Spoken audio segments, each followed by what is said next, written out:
Rebot saves one of our clients over 50 hours a month on their property management project. Another client saves 25 hours every month by using its AI-powered invoice automation. And Rebot finishes the task in just 30 minutes. RPA as a service empowers you to advance your analytics, guarantee consistency, and increase productivity, all while enhancing accuracy and improving employee morale. As a scalable, reliable solution, Rebot becomes an extension of your team, growing alongside you and creating more time for the human members of your team to do what they do best. Your time is important. Let us help you create more of it. Rebot is powered by Retransform, a global technology services provider and partner. Great. So our final guest today will be Lynn Peters. She is the Vice President of Global Operations for Retransform. Welcome, Lynn. Great, thank you. Thanks, Jim. And a big thanks to the audience and all the panelists. We're honored to be a part of this discussion today. So I thought I would talk a little bit about the unique perspective I think Retransform brings as a global technology and service provider. We're really touching every part of each of the folks on this conversation, whether it's identifying a solution or maximizing the opportunities within solutions like Yardi and other software providers. We're not looking to reinvent the wheel, but we can certainly kind of bridge the gap and do some of the heavy lifting for our clients in their journey to ultimately deploy automation. Some of the efficiencies that we've seen as we're kind of navigating what the needs are of our clients is that first, just the willingness to adapt to change. You know, it's a hurdle many organizations face, and when they're trying to identify what are the processes, it can just feel overwhelming out of the gate. So I think that's certainly something as companies are looking to deploy the solution, you know, be prepared for that. That could be a hurdle. Inconsistencies with processes. You know, I think different business units potentially may handle something a different way. So identifying what really is the end goal and to apply that consistency to those business processes. Time management, the monotony. I think, Ian, you might have touched on this earlier, and I think many of companies out there are feeling the challenge of hiring and retaining good talent. Being able to maximize what the day-to-day looks like for folks, I think is becoming more important. So wasting time, I shouldn't say wasting time, but the time required to do things like pull 150 bank recs that you have to log into a system, download it, save the file, store it, send it, whatever those nuances are, it's kind of lessens just the overall job satisfaction. So if there's things you can do to deploy technology to ease that, I think that's certainly an opportunity. Human error, just an inefficiency, right? If something gets transposed, a number, a date, you know, there's real repercussions for those types of things.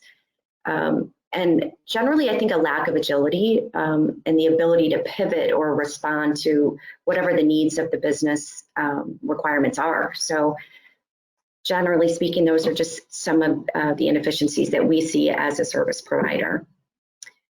This next slide just gives us an overview of the various types of scenarios that we have seen and deployed, whether that's lease creation, management, and I've got a use case I'll share with you in a moment.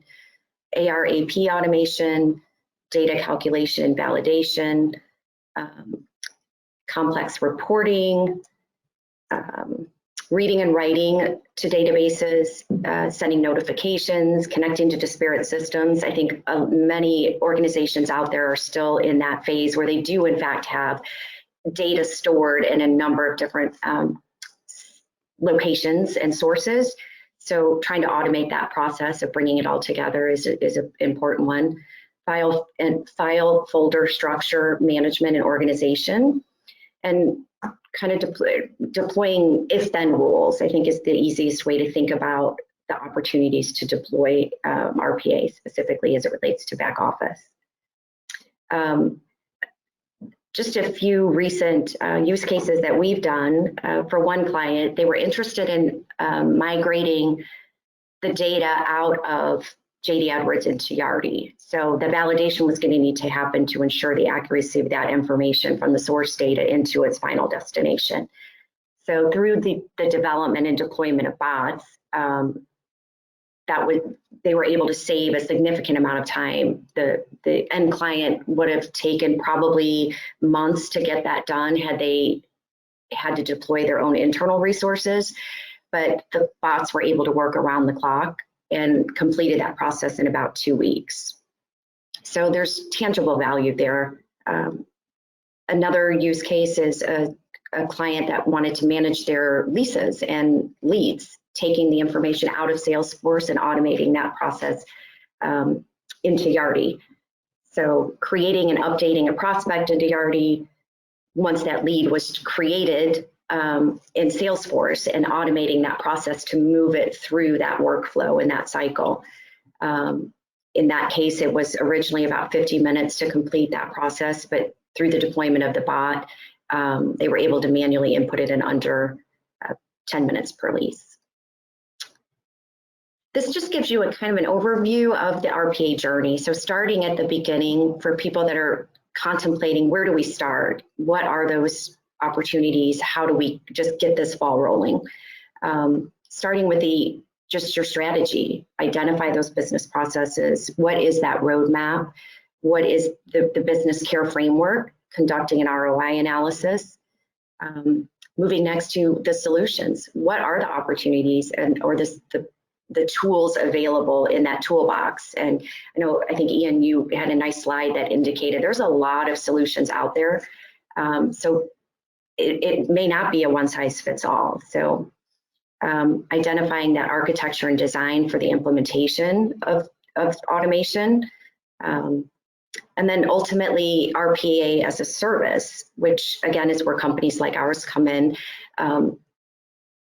When there is an update, for example, Susan, I think you touched on in a Microsoft workflow, that it breaks what you've developed. So having that ongoing support to manage RPA and whatever automations that's been developed, I think is really important.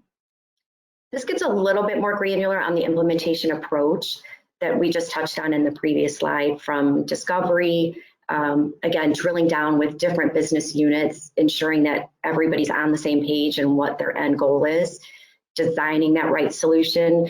Is it really implementing, for example, an AP automation component that's built within Yardi, and you may just need help supporting and getting that ball rolling. And as a partner to Yardi, those are certainly things we can help with as well. Building the bot, designing it, doing your testing, and then ultimately the stabilization and getting that solution deployed to live. And that's really the overview for me. Thank you.